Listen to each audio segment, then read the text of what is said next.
তাফসির রুমের পাশে যে বাবাজানের রেস্ট রুম বা হুজরা শরীফ, সেখানেই তিনি ঘুমন্ত ছিলেন রাতের বেলা।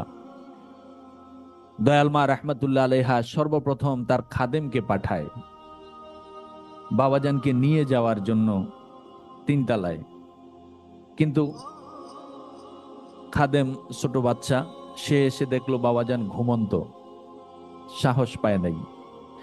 বড় বড় সাহেবজাদা হুজুরকে পাঠিয়েছেন দয়াল মা যে তুমি যাও তোমার আব্বাকে নিয়ে আসো। কিন্তু তিনিও এসে দেখলেন যে বাবাজান ঘুমন্ত, সাহস পায় নাই বাবাজানকে জাগাইতে। মা একটা কথা তখন বলেছিলেন,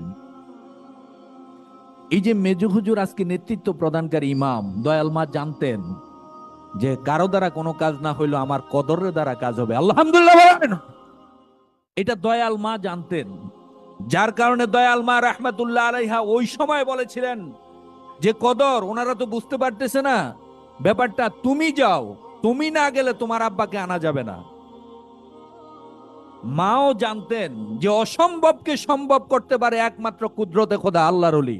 আলহামদুলিল্লাহ বলেন। এই কঠিন সময়ে মা তো চলে যাবেন, বাবাজানকে মা কাছে পাচ্ছেন না বা চাচ্ছেন।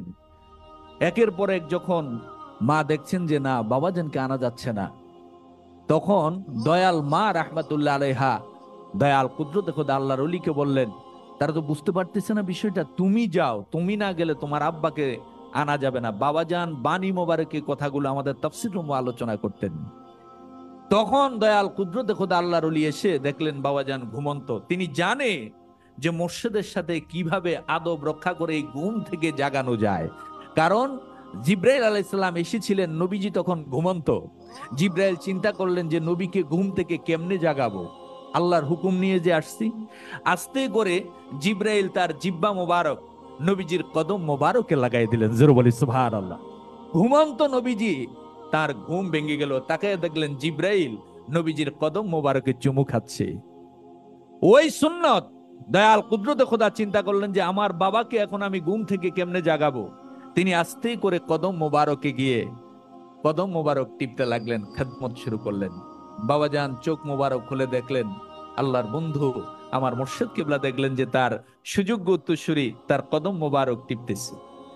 কি বলে, বাবা দয়াল মা রাহমাতুল্লাহ আপনাকে, মা বলেছে আপনাকে যেতে। বাবাজান তো তখন জানেন, বুঝেন। বাবাজান বললেন তুমি যাও, আমি আসতেছি। আল্লাহু আকবার বলেন, আল্লাহু আকবার বলেন।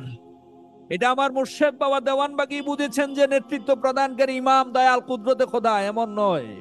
এটা আমার দয়াল মা রাহমাতুল্লাহ আলাইহাও বুঝেছেন যে আমার এই ছেলে দ্বারাই ধর্মের নেতৃত্ব হবে এবং আমার এই বিপদের সময় এই ছেলেই আমাকে তার বাবাকে নিয়ে আসতে পারবে। সুতরাং আমরা মহান ইমামের আনুগত্য মেনে চলতে চাই, চাই কি চাই না? সবাই না, তিনজনের হাত উঠছে, বাকিরা কি চলবেন না? চাই কি চাই না? আরো আওয়াজে চাই, চাই কি চাই না? আল্লাহ আমাদের হেদায়েতের পথে রাখুক। সবাই বলে আমিন, জোরে বলে আমিন।